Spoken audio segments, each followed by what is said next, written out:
Hello and welcome to our virtual meetup discussing how we can try to prevent the loss of bone density as we age. I'm Cindy Fox and this is Edie Shapiro, who recently just sold her company Comfort Keepers, which was in-home care for specifically elderly or sickly people. But Yes, after 16 years, Cindy, when we first got to know each other. yes. And went by quickly. unfortunately, back in the day, people didn't have the resources to look in the internet and find ways of preventing these things, nor did they know how important it was. So had they known then, they might not have been giving you the business, which Well, I used to always say when I met people, I hope you never need us, but when you do, I'm a good one to call. And I did. We had her for my aunt. Unfortunately, my aunt had cancer and passed, but her company was wonderful. Anyway, we're here to try to prevent that. And this is a lot of older people, like let's say 50 and over, start to become concerned with bone density. But I also found that, people who are younger should really start to take interest so that it's not as much of an issue as you get older. So. And someone was just telling me that through a podcast they were listening to, that you really set it up in your real younger years. So the more active and athletic you are as a young man or woman, a young boy or girl, that's when you're really setting it up. Correct, because it's all about the proper nutrition, the weight training, the activities, and all that. So that's what we're going to be discussing today. About how can we slow down the process of losing bone density as we get older. The majority of my clientele, the people that take my classes, are mostly over 50, some are even over 75 years old. So although there are some younger people, the importance of being proactive so that when you are older, you're not panicking that you have osteoporosis. So there's many things we could do between certain workouts, functional training, things for people who are older or more limited, and as well as healthier eating foods and the supplements that you should be taking just to supplement. Right, to complement everything exactly else. What you're missing in your diet. So with that, being that Edie has worked with older people, a lot of them are at the point where they're not very mobile, and a lot of times they need an aid, which is where her company came into the picture. Sometimes they have a physical therapist coming in to help them move around. What are some of the things that you see, either that you tell them yourself or that the physical therapist would be saying to somebody who's older, maybe wheelchair or need assistance? To move. Even people, let's put wheelchair is potentially a separate story based upon what got them there. But people love those reclining chairs, but use it to get up, Don't just do it to fall back. Use the button and just get up. Fling yourself out of the chair. Keep your walker there. Get up, sit down, get up. When I knew there was PT in the house or had just left, which is when people usually would start calling us in, I would ask for the PT exercises that they left. The therapist to left continue doing. Yeah. So this way the caregiver could march in place, get up and down, take 1 pound weights or a potato or an orange and just do some arm reps, okay? Yeah. Get up, walk to the kitchen, walk to the bathroom. If it's an apartment, walk down the hall. If it's a home, let's go outside and let's sit outside. Of course, in the summer, not on a cold day like it is today. So it was always trying to enhance mobility. Prevent muscle atrophy. Right. So the muscle is, of course, what is holding your skeletal system together. Without strong muscles, your bones are going to start to hunch over. You have, bad posture. If you fall, then you're more likely to break your bones because there's nothing strong to support it. The certain things we're going to talk about to help strengthen the muscles, strengthen the bones, and increase the bone density is let's start with the nutrition. We want to try to eat the healthier foods, and the supplements are just to complement that. And the protein is actually holding all of the minerals together, so to speak. So by increasing your protein, your bone density, your bone mineral, let's just say, is made up 50% from the protein. And whether I'm vegan, so for anyone who doesn't know that, I'm always going to recommend plant-based, but I'm not going to eliminate other things that are healthy because not everybody is all about plant-based.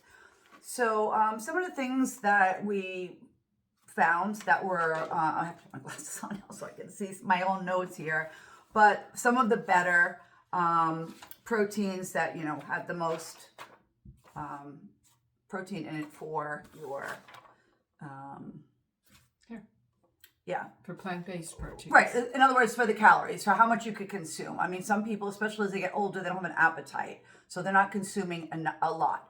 And if you're trying to figure out how much protein you should be eating, just to make it simple, it's almost half in grams. So if you're a 200 pounds healthy person, then approximately half of your body weight, 100 grams of protein. All right. So there is like specifically, I don't know the numbers here. It's something like 0.45 to 0.6 something grams without doing all the math, to make it simple. Okay. About half of your body weight in grams of protein is what you're trying to get. And so some of the healthier plant-based would be tempeh and tofu, which is considered a complete protein for plant-based items. Edamame, quinoa, amaranth are just grains that also contain protein. There are plant-based and fortified milks, also cereals, orange juice, things like that also have that in it. And for the animal proteins, if you want to do dairy, then try to get the lower fat, just for other reasons. That's healthier for you. Greek yogurts, cottage cheese, and sardines, eggs, and what was the other one? Oh, so whey protein isolate is also a high source of protein. But what were we talking about? The sardines? Well, with sardines, or even if you like canned salmon, okay?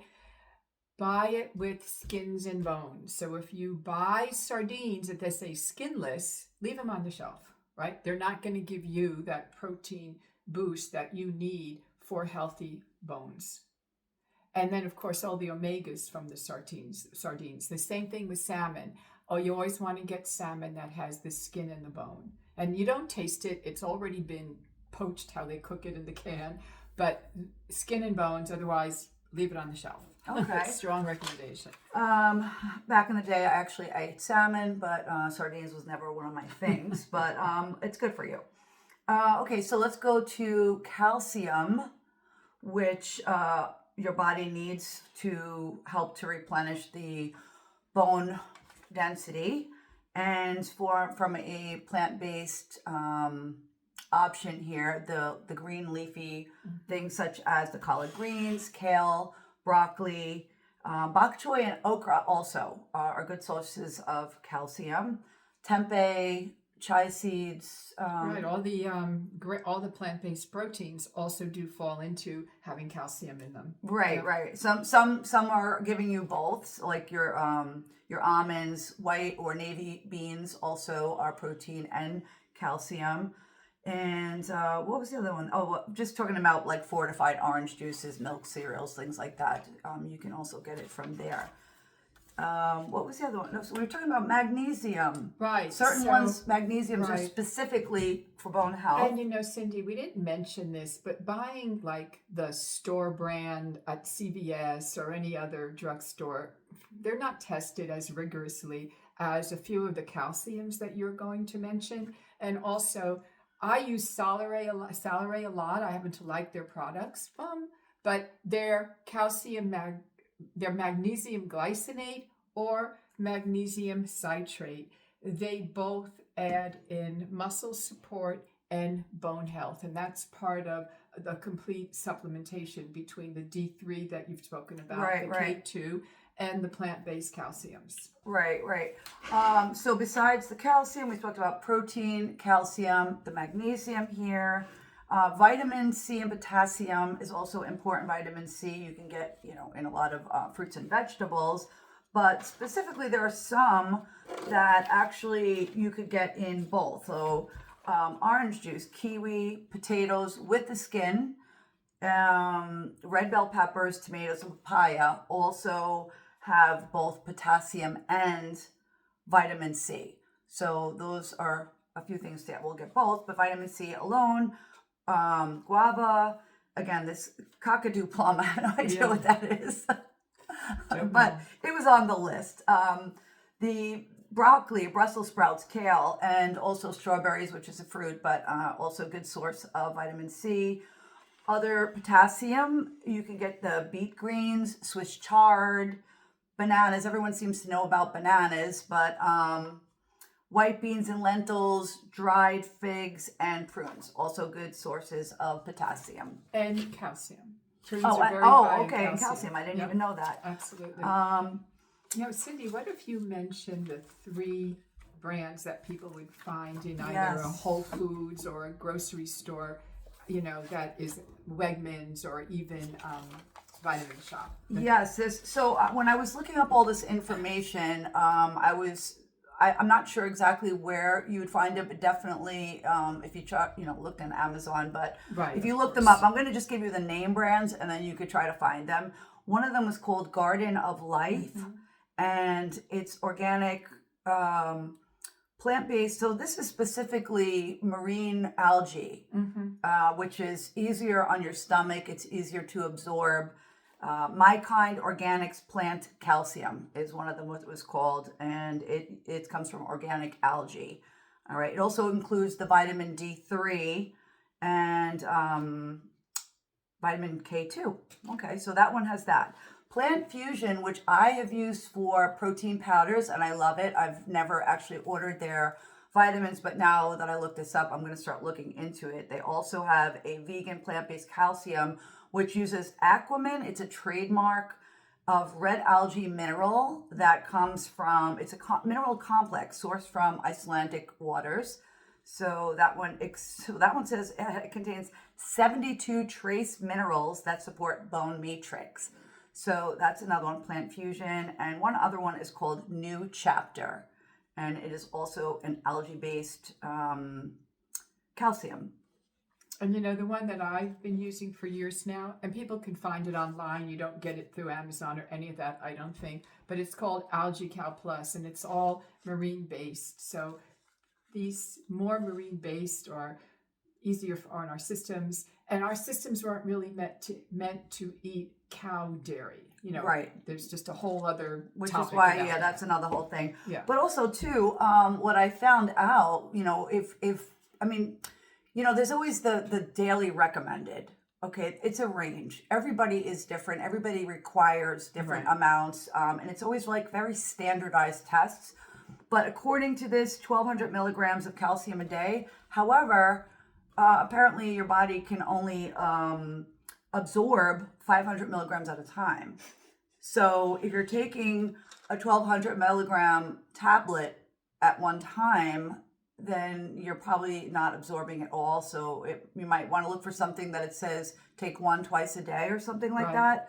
And also too, there are certain vitamins that should be taken together, like water soluble together as opposed to fat soluble. If you take, like I take thyroid medicine, so I have to make sure that I wait at least an hour, that I don't take my calcium, vitamin D.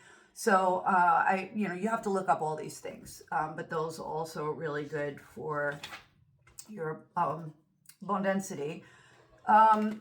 So we were discussing prior to this that when you go to a primary care physician, if you're a woman, when you hit around 30, they tell you it's time for a mammo.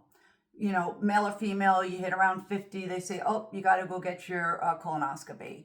So I'm 59. No one has ever said to me, get a bone density test. And I worked in a hospital. I work in X-ray. But because I was always healthy, I've always lifted weights. It wasn't a concern. I wasn't worried about it. Truthfully, if you're doing all of these things, or if you weren't and now you start to, the number, whatever it was 10 years ago, really is irrelevant at this point if you don't already know it. but it is recommended for women specifically menopause to find out, because it drastically drops for women after menopause. Men, it usually starts dropping closer to 60 to 70 years old, but it does definitely drop as well. So for what they consider to be normal would be 1.0 or higher is normal for the over 50 age group. When you start going negative 1.1 to negative 2.4, that would be considered low bone density osteopenia, which is kind of the right before osteoporosis, kind of like the pre-diabetes, before diabetes, like, precursor. Okay, like, oh, you better start doing something quickly or you're going to have that. So that's the osteopenia. And they say most people over 60, or women specifically, are at that point of osteopenia. For men over 60, actually I saw that the T-score, which is the number that they're using, a T-score basically, it calculates where you are now based on what an average healthy 30-year-old. Which is a little strange when you think about it. Yeah, because that could have been a really long time ago. So that's what they consider for, it's called a T-score. So for men over 60, a T-score below -1 is the threshold for concern. If you are a younger person, they use something else called was it a Z-score? I think it was called a Z-score. And that basically just compares your bone density to other people of your age. So it really is good to have an idea. But even if you don't, like I don't know, but I do know that I used to do a lot more heavier weightlifting 10 years ago than I have the last 5, just because life has been a whirlwind. And although I teach classes, 5 days a week, the classes only have dumbbells that go up to like 12 pounds. And I'm much stronger than that. So I'm really not doing myself much benefit, barely maintaining, not even. I could feel my muscles have shrunk over the last few years, which means I need to get in the gym and start doing heavier lifting. So that brings us to the next part of this. Edie was talking about the functional exercises for older people. If you are in better health, if you're a young person and you want to start doing more specific exercises for to help prevent bone density loss, squats, deadlifts, lunges, what do we call those? Goblet squats or sumo squats. So if you don't know what those are, I'm not going to show you right here, although I'm inspired now to do a little video with that. You can just look up those words, but if you're not used to working out with a trainer or in a gym with a class where someone's going to correct you, just don't go hurting yourself. Find somebody who knows how to correct your form before you go doing that. Another really good one I learned is jumping. And the whole premise of this is that the muscle is pulling on your bone, it's causing stress. And so your osteoblasts are the cells that are going to come rushing in and try to rejuvenate and build more bone on top of what you have and make it stronger. So that's why you want to cause an overload. So in my classes, like I said, we only have weights up to 12 pounds. I have ladies there for 10 years and they have refused to increase their dumbbells. And so now I have made such a point with them that when we get to 15, I say, okay, stop. Who could keep going? And then look around. I'm like, that means it's too light. I want you to go heavier on the next set. So I even tried to get an order of heavier weights in the classroom just so that, we push ourselves. You have to put a little overload. As for upper body, pull-ups, chin-ups, push-ups. If you can't do push-ups, you could do planks, you could do modified, you could lean on a desk and do push-ups like that till you build up to it. Anything that makes your muscles feel tired and fatigued means that you are putting a little bit of an overload on them, and it is then going to increase your bone density. And when we talk about functional, just think about up and down stairs, I live in Harmon Cove. I have 32 stairs. I don't know how many times Go to a that day, coming here. right? I am up and down. We're up and down those stairs, not counting when you went from my living room to up here. A lot of stairs. Right? Every Great for day, you. okay? So that's functional. Getting in and out of your car, picking up the groceries, sitting at the couch, sitting on a chair, going to the bathroom, getting up. And we would be called in as a home care agency to assist. And people are very embarrassed. And, when I started this 16 years ago, I was like, my parents never needed these things. So I didn't know that people would need help to get up and use the bathroom. Well, so these are really important. And all the strength training that you focus on, that's really what it's all about. And it also it's helping your balance, which is a huge thing. Yeah. If you don't have good muscle and, good skeletal structure, that first of all, just to hold your body up, but doing some of these things are going to help your balance, your coordination, your flexibility. I mean, flexibility, if you're not doing taking a minute every day to do some basic stretches, like you're just going to get tighter and tighter like a rubber band, and you're getting older and it's just going to snap.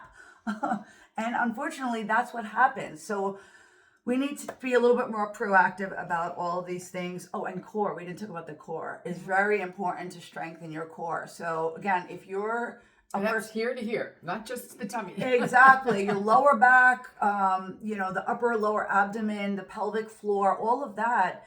So there's so many things you could do. The planks are great. Those help your lower back and your abdomen. But again, listen to your body. If your lower back is hurting doing it, you're either doing it wrong or you're doing it too long. So make sure you're doing it properly. You could do seated knee raises, which I have all my clients when they first start out because they're not strong enough to do some other things. I have them sit on the edge of the chair and round the back, pull your abdomen in, and then just lift one knee in and out, in and out, in and out. And then when you're strong enough, then maybe you could do two.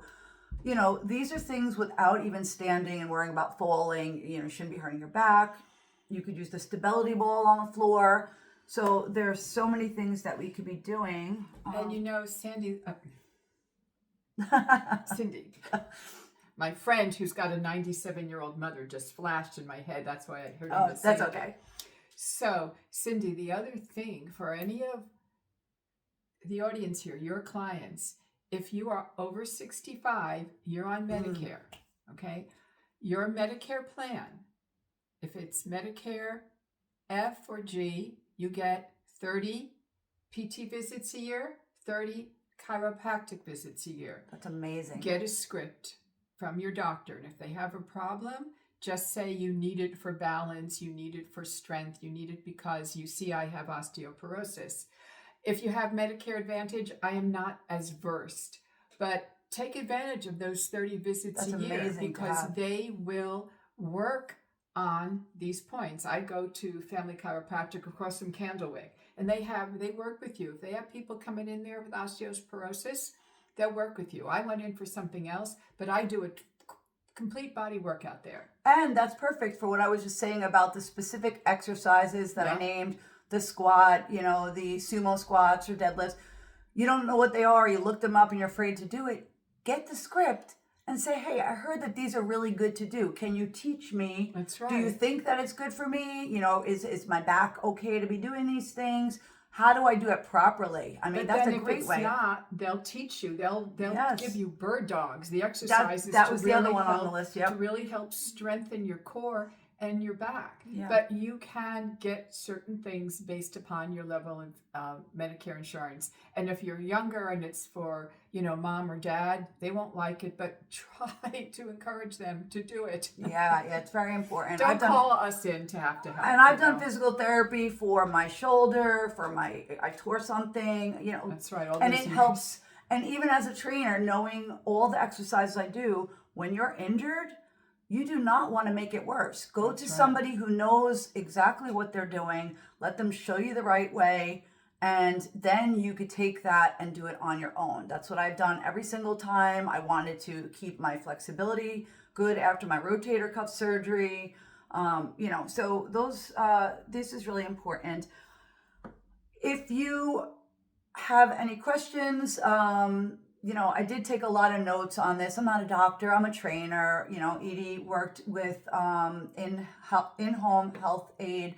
So we just thought it was an important topic, and we just did a lot of research and took a lot of notes. And I'm kind of just like rambling through all my papers here. But I do have a lot of this saved in my emails, all my notes. So if you wanted to know, what are the numbers supposed to be, or what was the name of that brand? I mean, again, you can always do a Google search. You could ask ChatGPT, but I do have it in email, which is cindyfoxfitness@gmail.com. I do these virtual chats. I try once a month to find some topic that I think people might want to hear. And if you're on my email list, then you'll get notified when I'm going to do something else. So if you want some exercises, you could go to my other playlists, which I have a ton of workout videos. And I'm very much all a stickler about form. I'm always talking about the form of how to do it. But always go to somebody who knows. Get those therapy sessions if you can get it. Yeah, take advantage of it. You are paying for it. Yeah, and if you're a young person, you're like, okay, I'm not there yet. No, but you don't want to be there. You want to be healthy, so start doing what you can now. Get to the gym, find a Pilates studio, get a personal trainer. Here I am. And just keep moving and be healthy, and happy, healthy 2026 to everybody. It's here. Yes. Take Bye. care, everyone. Bye.